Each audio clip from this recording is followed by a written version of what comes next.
سب سے تھوڑا زمانہ دیا 23 سال 8156 دن. عمر سب سے تھوڑی دی 63 سال اور 4 دن. یہ 63 سال 4 دن انگریزی مہینے کے لحاظ سے نہیں، یہ محرم صفر قمری مہینوں کے لحاظ سے ہے. اور انگریزی مہینوں کے لحاظ سے آپ کی عمر مبارک ہے 61 سال 1 مہینہ اور 20 دن. 61 سال 1 مہینہ 20 دن. اور چاند کے لحاظ سے آپ کی عمر مبارک ہے 63 سال اور 4 دن. اتنے تھوڑے عرصے میں سارے عالم کے انسانوں تک پیغام پہنچانے کا نظام بنایا جا رہا ہے. تو کیا کیا اللہ تعالیٰ نے؟ کیا کیا؟ امت کو ساتھ کھڑا کیا ہے. 13 برس کی محنت ہوئی اور کوئی آدمی ایمان نہیں لایا سوائے 250 آدمیوں کے. تو اللہ نے ہجرت کا حکم دیا. تو آپ 27 صفر شب جمعہ اور 13 ستمبر 622 عیسوی اور نبوت کا 13واں سال، نبوت کا 13واں سال ہے اور 14واں سال ہے نبوت کا. آپ نکلے ہیں گھر سے شب جمعہ 27 صفر اور 622 عیسوی 13 ستمبر ابوبکر صدیق کے ساتھ آپ غار ثور میں چھپے ہیں. 3 راتیں 2 دن آپ نے وہاں قیام کیا ہے. اور اس کے بعد آپ ابوبکر اور عامر بن فہیرہ اور عبداللہ بن عریقط، یہ 4 آدمیوں کا قافلہ مدینے کی طرف ہجرت کا حکم ہوا ہے کہ آپ مکہ چھوڑو مدینے جاؤ. آپ 22 ستمبر کو 23 ستمبر 622 کو آپ تشریف لے جاتے ہیں قبا کی بستی میں. 2 ہفتے آپ وہاں قیام فرماتے ہیں، مسجد کی بنیاد رکھتے ہیں، مسجد بناتے ہیں. اور پھر اس کے بعد 500 انصار مدینہ کے ساتھ آپ مدینے کی طرف تشریف لے جاتے ہیں. آپ کے جانے سے پہلے ہی مدینے میں اسلام پھیل چکا ہے. تو ہر گھر میں کوئی نہ کوئی آدمی کلمہ پڑھ چکا ہے، ہر گھر میں کوئی نہ کوئی آدمی مسلمان ہو چکا ہے. تو آپ جب 2 ہفتے مدینے میں قیام فرماتے ہیں، جمعہ کا دن زوال کے قریب آپ اپنی اونٹنی پہ تشریف فرماتے ہیں اور 500 انصار مدینہ کے ساتھ آپ مدینے کا سفر فرماتے ہیں. راستے میں بنو سالم کا محلہ آتا ہے، وہاں جمعے کا وقت داخل ہوتا ہے، زوال کا ہوتا ہے. تو آپ وہاں جمعے کی نماز ادا فرماتے ہیں.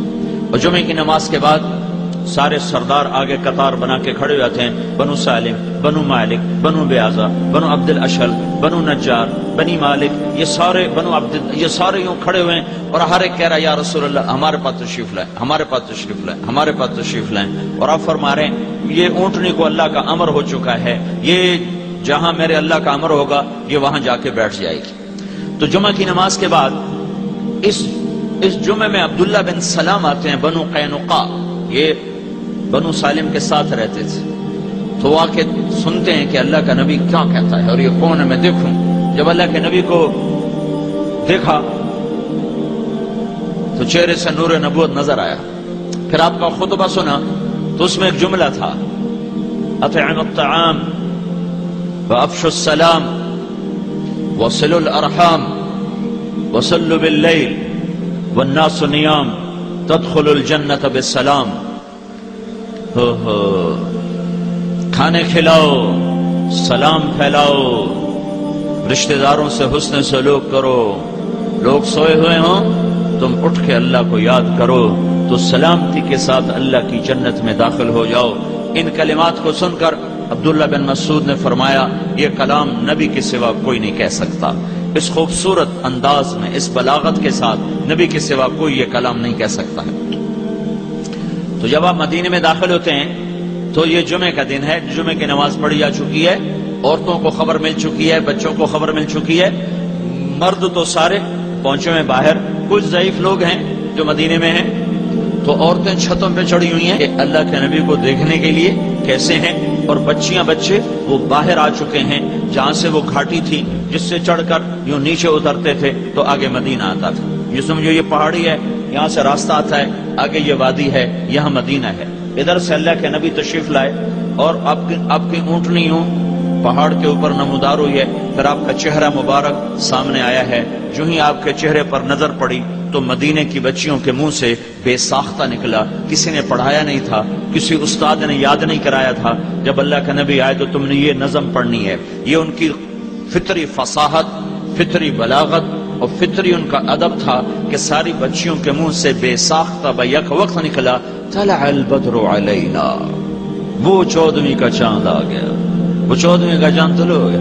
طلع البدر علینا، طلع البدر علینا من ثنیات الوداع وجب الشکر علینا ما دعا للہ داع ایہا المبعوث فینا جئت بالامر المطاع جئت شرفت المدینہ مرحبا بک یا خیر داع.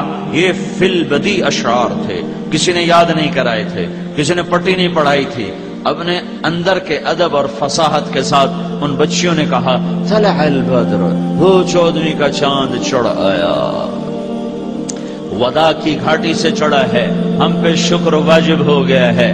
آپ تشریف لائے ہیں، آپ نے ہمارے مدینہ کو، یہ بچیوں نے کہا جئت شرفت المدینہ، مدینے کا نام ہے یثرب، یثرب غم کی جگہ، غم کی جگہ کو کہتے ہیں یثرب. تو اللہ کے نبی کی عادت تھی جس نام کا مطلب صحیح نہیں ہوتا تھا اسے بدل دیا کرتے تھے، بدل دیتے. تو بچیوں نے کہا کہ آپ نے ہمارے مدینہ کو، مدینہ شہر کو کہتے ہیں، ویسے مدینہ شہر، مدینہ نام کوئی نہیں، مدینہ شہر کو کہتے ہیں، قریہ بستی کو کہتے ہیں. تو انہوں نے کہا کہ اے اللہ کے رسول، آپ نے ہمارے شہر کو روشن کر دیا. یہ لفظ اللہ کے نبی کو پسند ہے، جئت شرفت المدینہ. تو آپ نے وہاں پہنچتے ہی اس کا نام یثرب سے ہٹا کر مدینہ رکھ دیا ان بچیوں کے اس خوبصورت کلمات پر اور اشعار پر. طلع البدر علینا من ثنیات الوداع وجب الشکر علینا ما دعا للہ داع ایہا المبعوث فینا جئت بالامر المطاع جئت شرفت المدینہ مرحبا بک یا خیر داع. یہ آخری جو جملہ تھا اس میں یہ لفظ آیا تو اللہ کے نبی نے اسے پسند فرمایا اور یثرب کا نام مدینہ رکھ دیا.